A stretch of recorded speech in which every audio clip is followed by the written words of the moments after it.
Dans l'actualité de ce mercredi, le collecteur Fann Hann, une poudrière urbaine. L'effondrement d'une partie du collecteur de Fann fait craindre le pire. La réhabilitation du collecteur usé est pourtant dans les plans de l'État depuis des années. Où est-ce que ça bloque et quel est le niveau du danger qui guette les populations? Nous ferons le point dans cette édition. Lutte contre la pêche illicite, Greenpeace demande aux États africains de mettre sur pied un traité mondial pour les océans. Par ailleurs, l'ONG environnementale crie haro sur les usines de farine de poisson. Le bateau de Greenpeace fait escale actuellement à Dakar. Et puis comment le Sénégal sécurise son périmètre contre le terrorisme?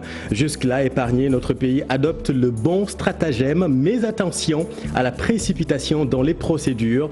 Nous avons donné la parole à Maître Moussa Sarr, un des avocats de l'imam Dao et Sarr Kébé, deux personnes poursuivies, souvenez-vous, pour des faits liés au terrorisme. En ce 11 septembre, vous le savez, le monde célèbre la journée mondiale de lutte contre le terrorisme. Violence en Afrique du Sud, ne parlez surtout pas de xénophobie à l'ambassadeur de l'Afrique du Sud au Sénégal. Le diplomate conteste le terme et dédramatise la situation.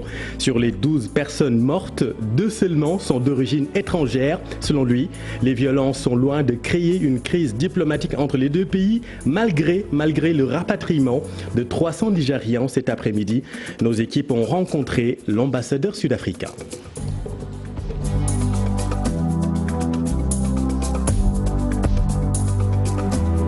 Le pire est à craindre. Beaucoup de bâtiments situés entre HLM Grand Dakar Fann sont sur le tracé du collecteur.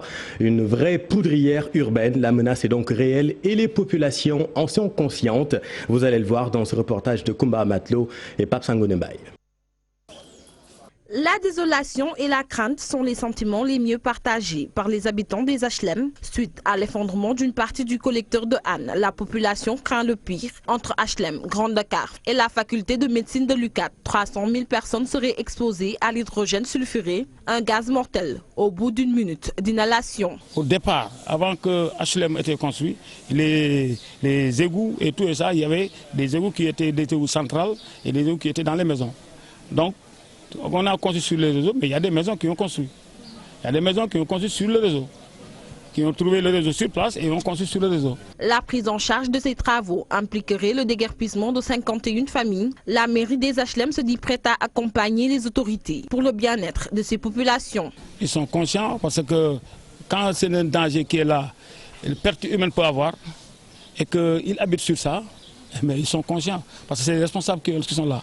Ils ont été informés hier et que devant les autorités qui étaient présentes hier, ils nous ont suggéré à essayer d'avoir l'esprit de compréhension par rapport à cette affaire. Pour cette famille résidant aux HLM depuis 1972, la pilule est difficile à avaler. Toutefois, consciente du danger, elle est prête à quitter les lieux. Ça dure depuis longtemps, ça fait au moins 6 ans qu'on nous avertit, mais on ne voit plus personne. Depuis hier, la situation s'est dégradée vraiment. On ne peut plus rester chez nous. Il y a notre maman ici, nos frères, nos sœurs. On est conscient du danger. On est conscient du danger. On est prêt à quitter les HLM, mais dans de bonnes conditions. Dans de très bonnes conditions. Rester à Dakar ici. Vieux de 70 ans, le collecteur de Hann menace d'exploser à tout moment, plongeant une partie de Dakar dans une grande inquiétude. Ouais, Kumba, le collecteur en question reçoit 60% des eaux usées de Dakar. Ce réseau, qui est vétuste en déliquescence avancée, expose les populations à l'inhalation de gaz très toxiques. Pourtant, l'État prévoit depuis plusieurs années la réhabilitation totale du collecteur. Un vrai travail d'Hercule qui tarde à démarrer. Mambiram Diouf. Une véritable poudrière sur laquelle sont assises des milliers de fidèles. Le collecteur de Hann, vieux de 75 ans, 7,7 km, à peine 2 mois après son arrivée à la tête du gouvernement, le Premier ministre Mohamed Boun Abdallah Dionne mesurait toute la gravité de la situation et donnait l'alerte le 25 septembre 2014 lors du lancement du programme sectoriel eau assainissement. Interpellant ainsi les différents acteurs concernés, l'État, la BAD pour la réhabilitation et les populations de Fann, Hann, HLM, Bop, entre autres. Un gaz mortel et sur lesquels malheureusement nos populations ont construit. Non seulement les populations, je pense sur le tracé il y a même 3 mosquées. Donc c'est quelque chose qui urge. Un problème de sécurité, la H2S, hydrogène sulfuré, le gaz qui se dégage de ce collecteur est mortel et résulte de la décomposition de matières organiques et bactériennes, ce qui explique sa présence massive dans les égouts et les stations d'épuration, hautement toxiques, pouvant causer des brûlures aux yeux et des problèmes respiratoires. Présentant beaucoup de risques, la réhabilitation du collecteur avait été entamée, c'était en 2016. À l'époque, le ministre de l'Assainissement, Mansour Faye, avait fait le déplacement pour une visite de chantier. Aujourd'hui, des vies sont menacées, le déplacement des populations ou bien le tracé de ce collecteur. L'État doit prendre à bras le corps cette problématique et agir vite. Merci Mambiram. Lutte contre la pêche illicite, le bateau de Greenpeace fait escale à Dakar. L'organisation environnementale exhorte les gouvernements africains à œuvrer pour l'adoption d'un traité mondial pour les océans. En ce qui concerne l'industrie de la farine de poisson au Sénégal, Greenpeace espère un retrait des licences aux usines qui s'y adonnent. Mohamed Lamine Ndiaye et Thierno Laurent Mendy. Lutter contre la pêche illicite et non déclarée, c'est le credo de Greenpeace. Naviguant du pôle nord au sud, l'organisation veut sensibiliser les États pour mettre en place un traité pour la protection des océans. Il y a un traité qui est en train de se négocier au niveau des Nations Unies et la dernière réunion a regroupé plus de 190 pays. Donc c'était très important et ce traité concerne la haute mer. Pourquoi? Parce que l'on sait que la juridiction aujourd'hui de nos pays, nos frontières maritimes, s'arrêtent aux zones économiques exclusives, qui sont les 200 000 marins dont on parle. Greenpeace travaille pour qu'il y ait une protection de la haute mer. C'est-à-dire qu'au moins 30% de l'espace maritime qui couvre notre planète soit protégé. L'industrie de la farine de poisson, une des menaces qui pèsent sur les océans, le ministère de la Pêche prévoit une concertation avec les acteurs afin de trouver une solution. Dans la pêche, nous travaillons dans la cogestion.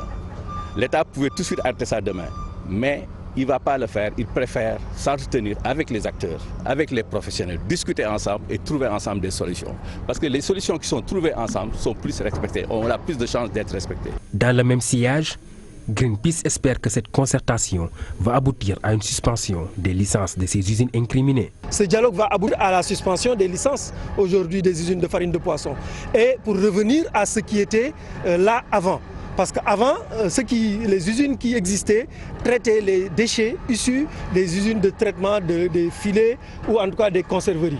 Les têtes et les arêtes de poisson, les produits non destinés à la consommation humaine, pouvaient être traités pour faire de la farine de poisson. Avec un équipage de 17 personnes à bord de l'Arctic Sunrise de Greenpeace, ce bateau va continuer son odyssée. Prochaine étape, l'Afrique du Sud. Et puis cette affaire qui jette un profond malaise à l'hôpital Amadou Sakhir Ndiéguène de Thiès où des agents et des chefs de service ont été arrêtés. Ils dérobaient des produits et matériels hospitaliers pour les revendre au niveau des structures de sanitaires de la place. Ils sont présentement en garde à vue au commissariat du 1er arrondissement de Thiès. Cheikh Anta Diop, c'est la tire. Hôpital Amadou Sakhir Ndiéguène de Thiès secoué par un scandale.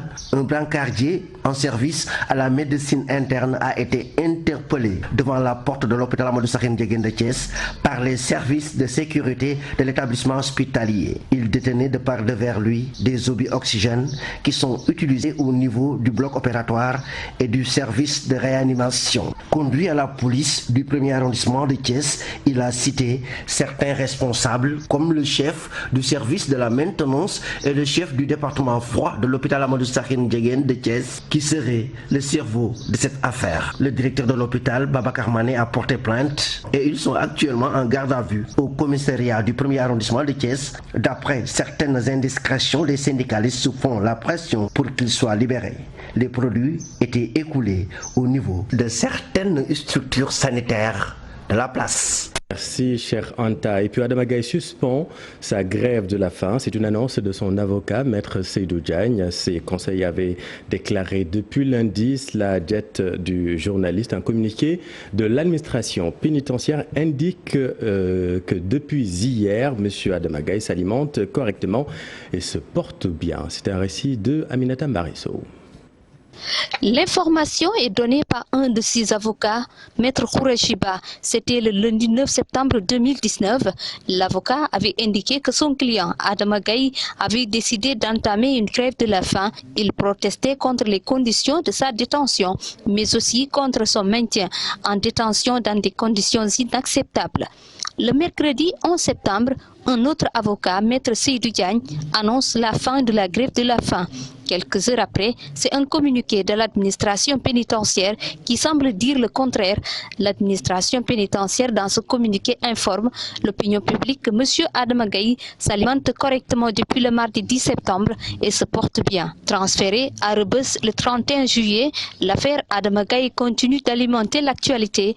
Ses conseils se désolent de la tournure des événements, mais aussi du refus des autorités d'accorder à leurs clients la liberté provisoire, et cela après plusieurs demandes.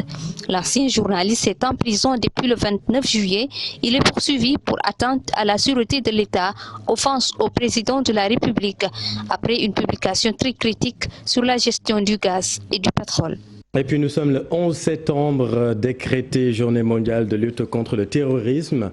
Le Sénégal fait figure de bon élève de l'avis de certains spécialistes. Notre pays n'a jamais été victime d'attaques terroristes malgré la tension qui sévit dans tout le Sahel. Maître Moussa Sarr, avocat de CRKB et Imam Dao, tous deux poursuivis pour des faits liés au terrorisme, fustigent la précipitation qu'il y a eu dans le traitement de ces dossiers principalement.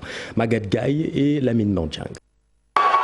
Le Sénégal, seul pays de l'Afrique de l'Ouest ayant organisé des procès pour faits de terrorisme. Et pourtant jusque-là, le pays n'a connu aucune attaque de ce genre. Des spécialistes du domaine tirent un bilan satisfaisant. Donc, sur le côté législatif, l'État du Sénégal a initié des réformes pour renforcer les sanctions contre les groupes terroristes. D'autre part, sur le plan judiciaire, nous avons assisté à des procès qui ont été organisés contre des personnes et des groupes ou des groupes de personnes supposées appartenir à des organisations terroristes. Le bilan, il est positif pour l'État du Sénégal.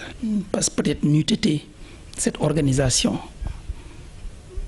il était possible que le Sénégal soit victime. Des couacs, il n'en manque pas. Si Mamadou Moudban pointe du doigt le fait que certains juges n'assimilent pas les concepts liés au terrorisme, Maître Moussa Sarr, lui, fustige la précipitation qu'il y a eu autour de certains dossiers qui ont finalement abouti à des acquittements. Il y a des juges qui ne comprenaient pas certains concepts.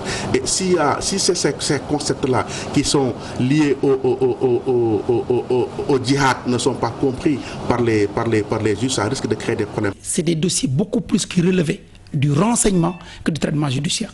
Parce qu'on a arrêté ces personnes de manière prématurée, alors qu'il n'y avait aucun acte préparatoire matériel. À partir de ce moment-là, ça pose une question de violation des droits de l'homme. Après les remous provoqués par les différents dossiers liés au terrorisme, une accalmie s'est installée. De l'avis du journaliste Moudban, la lutte contre le terrorisme n'a pas cessé. La lutte contre le terrorisme ne rime pas avec le folklore. Les forces de sécurité, parce que le travail de lutte contre le terrorisme n'est pas l'affaire des autorités, c'est l'affaire des forces de sécurité et de défense, et elles sont en train de faire un travail extraordinaire. C'est pourquoi nous, jusqu'à présent, on touche du bois. Le Sénégal fait partie des pays du Sahel. Le Sénégal est l'un des rares pays qui n'a pas encore connu d'attaque terroriste. Le terrorisme reste un fléau qui secoue toute la planète. Aucun pays n'est épargné. Le Sénégal continue certes d'être un bon élève dans la lutte contre le terrorisme, mais les spécialistes sont unanimes. Le danger est toujours présent. Merci Magat. Arline Bock trouve un parallèle entre la gestion des ressources pétrolières et gazières et les inondations. Face à la presse cet après-midi, la plateforme avance que les inondations sont le résultat d'une mauvaise gestion, d'une mauvaise gouvernance, mieux. Toutes les difficultés auxquelles les citoyens sont confrontés actuellement ont un lien avec la gestion de nos ressources naturelles. Fatima Touré et Lamine Mandjang. Beaucoup de localités du pays dans les eaux après les fortes précipitations de ces derniers jours. Une situation déplorable selon la plateforme Arline Bock. La structure exige des mesures urgentes pour soulager la population. Arline Bock tient à exprimer sa solidarité aux populations submergées par les eaux et appelle le gouvernement à prendre les mesures urgentes pour mettre fin au calvaire de ces populations qui, en plus de voir leurs maisons et quartiers envahis par les eaux et leur mobilier, leurs vivres ainsi que leurs vêtements détruits, sont exposés à certains périls épidémiologiques. Pour Guy Marissagna et compagnie, cette situation n'est autre que la résultante d'une gestion nébuleuse de nos ressources. Il était bien possible d'éviter les effets dévastateurs des pluies si le gouvernement avait utilisé les ressources publiques pour financer un véritable programme d'assainissement à l'opposé des ouvrages prétendument réalisés, alibi à présent démasqué d'une entreprise de prévarication et de captation des ressources publiques. Devant cet état de fait, la plateforme demande l'implication de tous pour un mieux-être. Aar Li Nu Bokk, convaincu que le régime de Macky Sall n'a ni la volonté ni l'intégrité nécessaire pour la gestion transparente des ressources naturelles, invite les citoyens à fédérer et à amplifier les actions pour débusquer et engager des poursuites judiciaires contre les délinquants au cœur de l'État. La plateforme Aar Li Nu Bokk dans la rue le vendredi prochain pour exiger la bonne gouvernance et la transparence dans la gestion des ressources naturelles du peuple sénégalais. Elle appelle à une vaste mobilisation. Et puis aux HLM Padoua, les populations contestent la transformation de leur cité en gare routière. Selon elles, cette situation expose le quartier à une insécurité grandissante. De nombreux cas d'agression ont été signalés dans la zone depuis l'implantation de cette gare, selon les riverains. Habib Faye, Lamine Mandjang. Le garage de la discorde. Les populations des HLM Padoua sont très remontées contre les rabatteurs, communément appelés coxeurs, et les chauffeurs qui ont implanté leur garage dans cette localité. Les habitants ne peuvent plus cohabiter avec eux, disent-ils. Le problème, c'est l'implantation des clandos depuis quelque temps et que les gens de la cité n'arrivent pas à dormir. La quiétude que les HLM Padoua avaient auparavant, ça n'existe plus. Donc maintenant, on est confronté au banditisme, on est confronté à l'insécurité. Il y a vraiment, on ne sait plus à quoi ressemblent les HLM Padoua. Alors que qui sait, c'est que HLM Padoua, autant d'antan, c'était vraiment le calme paisible. Pointés du doigt, certains parmi eux se disent être responsables de la situation. Par contre, d'autres refutent les accusations. Ici, c'est une cité et non un garage. Il y a des gens qui sont malades et ont besoin de la quiétude. Mais nous, les rabatteurs, les privent de ça. Et c'est anormal. D'une part, c'est vrai, mais il faut mettre en avant le dialogue. Et il ne faut pas dire qu'il y a des agresseurs ici. Non, c'est faux. Pour dire la vérité, toutes ces accusations sont vraies. C'est nous, chauffeurs et rabatteurs, qui le faisons. Ces véhicules que vous voyez là, leurs propriétaires habitent les HLM Padoua. En plus, ce sont les habitants eux-mêmes qui empruntent ces voitures pour voyager. Ensemble dans un collectif, les populations alertent les autorités. En tant que quand même autorité, le premier devoir que nous avions à faire, c'est de concilier, d'appeler les gens à la raison. À chaque fois, je leur disais que ce que vous faites, c'est pas... Certes, c'est vrai, vous gagnez de l'argent. C'est une occupation qui vous permet quand même d'avoir de l'argent, mais qui ne cadre pas avec la réglementation en vigueur. Ce qu'on voudrait, voilà, interpeller les autorités pour qu'on puisse nous aider parce que vraiment, on est fatigué. Et pourtant, tous défendent la même cause, l'insécurité et l'insalubrité dans cette localité. Mais la cohabitation pose problème. Les habitants optent pour les négociations pour éviter tout bras de fer avec les rabatteurs et les chauffeurs. Et Habib, et puis parlons de la situation à l'IPRES, gestion de l'institution de prévoyance retraite du Sénégal. Le directeur général Mamadou Diagne Sy Mbengue répond à l'association des retraités du Sénégal qui l'accuse de détournement. Diagne Sy Mbengue nie en bloc et en ce qui concerne également son départ qui est demandé par l'association, Diagne Sy Mbengue soutient que c'est au conseil d'administration d'en décider. Nous y reviendrons avec avec notre reporter Mohamed Samb et Modou Diop qui ont assisté à la conférence de presse de Mamadou Diagne Simbaenga. Venons-en à la guerre de plumes entre Souleymane Bachir Diagne et Boubacar Boris Diop, cette opposition aux confrontations d'idées entre d'éminents penseurs ravis, les friands de textes littéraires. C'est le cas du poète Amadou Lamine Sall que nos équipes ont rencontré. Aïssatou Paye et Thierno Laurent Mendy. Choc de titans quand Boubacar Boris Diop et Souleymane Bachir Diagne s'affrontent par les idées, des étincelles, rien que pour raviver le feu de la pensée intellect.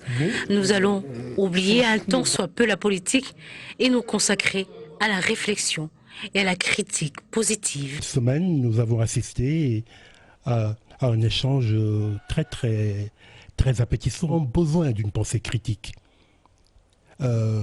Mais dans ce pays et dans toutes les disciplines. Si nous avions cette pensée critique d'ailleurs, je crois que nous n'aurions pas eu les problèmes que nous avons aujourd'hui au niveau politique. Pour dire simplement que chacun a la liberté de penser et de dire ce qu'il doit dire. Mais le dire peut-être avec élégance. Le débat n'aurait même pas dû avoir lieu. Et qu'après avoir lu la réponse de Bachir, il n'y a pas de quoi fouetter un chat. Amadou Lamine Sall recadre, pour le poète, l'heure est à la redynamisation de la pensée. Ce qui me peine, c'est que depuis que Cheikh Anta Diop est parti, depuis que Senghor d'ailleurs aussi est parti, c'est comme si les intellectuels africains étaient en panne. Si quelque chose, mais s'était arrêté. Qu'avons-nous réinventé comme concept opératoire? Mieux, il ajoute. Féliciter Felwine Sarr et Achille Bembe pour tout ce qu'ils font dans cette réflexion. Même si j'ai l'impression que c'est une fois de plus encore du surplace, de la répétition, que nous n'avançons pas beaucoup. Renouveler la réflexion et pourquoi pas la pousser un peu plus loin. Et surtout, on va essayer de rembobiner si vous n'avez rien compris de ce combat qui se déroule sur le ring de l'intelligentsia sénégalaise. Tout est parti d'un hommage rendu à Cheikh Anta Diop par Souleymane Bachir Diagne, hommage qui aurait été interprété comme une attaque par Boris Diop. S'en est suivi un échange par voie épistolaire entre les deux intellectuels, portrait croisé de ces deux têtes bien faites avec Ibou Diouf. Tant de voyants universitaires nous reparlent de Cheikh Anta Diop. Boris Bachir, c'est un rapport d'initié, un pur régal. C'est dire une heureuse lumière du vrai luxe mayalex.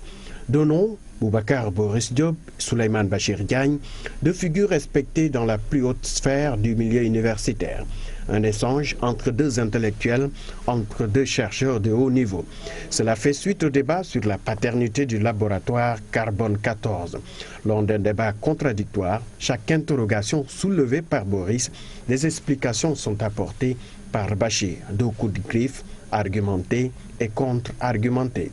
Le moment est rare dans ce pays, il ne pouvait donc pas garder pour eux ces réflexions. Une question de langage et de conception, le tour autour de l'œuvre de Cheikh Anta Diop. Prétexte pour nous de reparler de ces deux universitaires. Romancier, essayiste, dramaturge et scénariste, Boubacar Boris Diop fut également directeur du Matin de Dakar. En 1998, il participe avec 10 autres écrivains africains au projet d'écriture sur le génocide des Tutsis au Rwanda.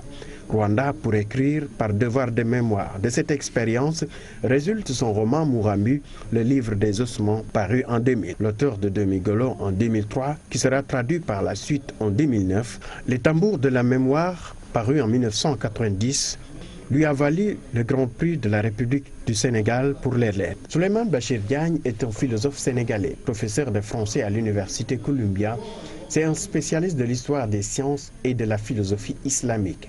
La démarche de Souleymane Bachir Diagne se développe autour de l'histoire, de la logique et des mathématiques, de l'épistémologie, ainsi que des traditions philosophiques de l'Afrique et du monde islamique.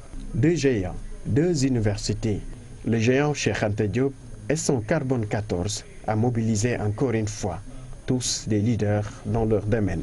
On espère vous relire bientôt pour d'autres sujets encore succulents. Merci Ibou.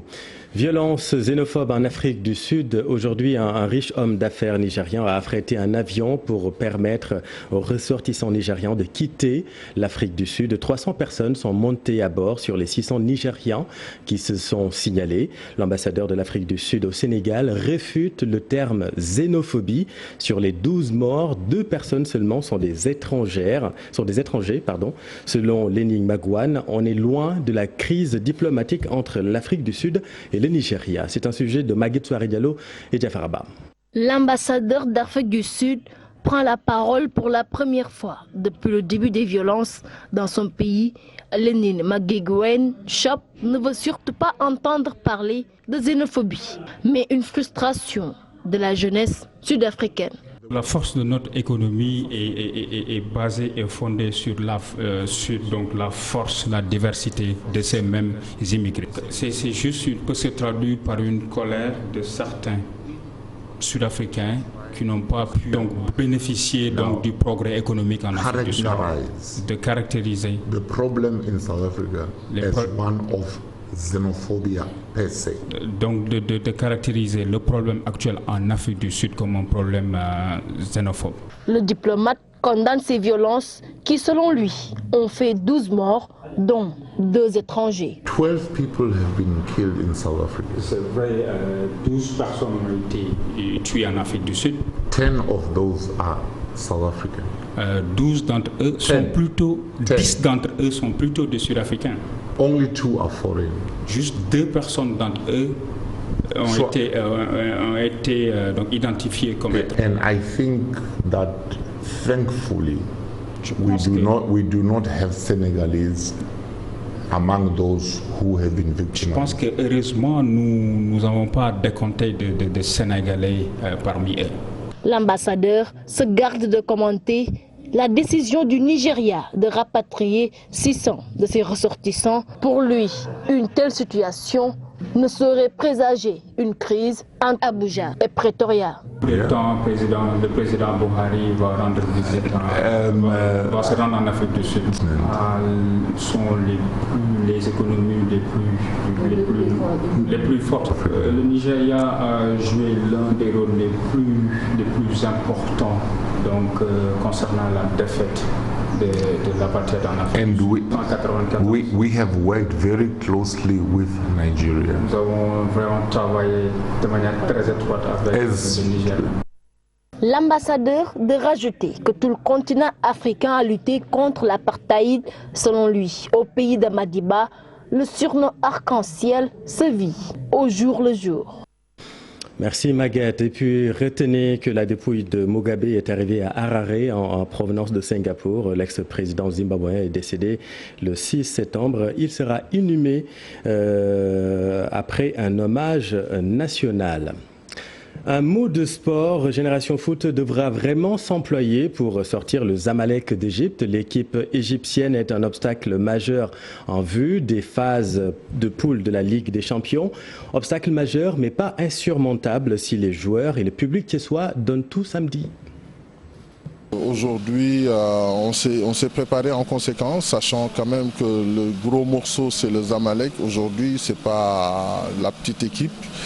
Donc, qui a déjà remporté 5 titres continentaux et ça va être un gros morceau, mais l'essentiel c'est que on s'y prépare, sachant qu'un match de foot ça se gagne sur le terrain et c'est pas sur le papier. Aujourd'hui, Génération Foot est à sa 4e participation en Coupe africaine et je pense quand même que on va essayer de faire le maximum pour pouvoir au moins décrocher une qualification dans les phases de poule. Quand on voit que certains entraîneurs ou même certains sélectionneurs ne sont pas logés à la même enseigne que le staff de l'équipe nationale A, il y a de quoi aussi râler, parce que si c'est des pigistes qui viennent pour une campagne et ils repartent alors que d'autres ont des salaires fixes et parfois même des millions par mois, donc ce qui est quand même énorme au Sénégal. Par contre, ces entraîneurs qui sont là en équipe nationale U20, U17 ou même U15 n'ont pas les mêmes possibilités que le staff de l'équipe nationale A.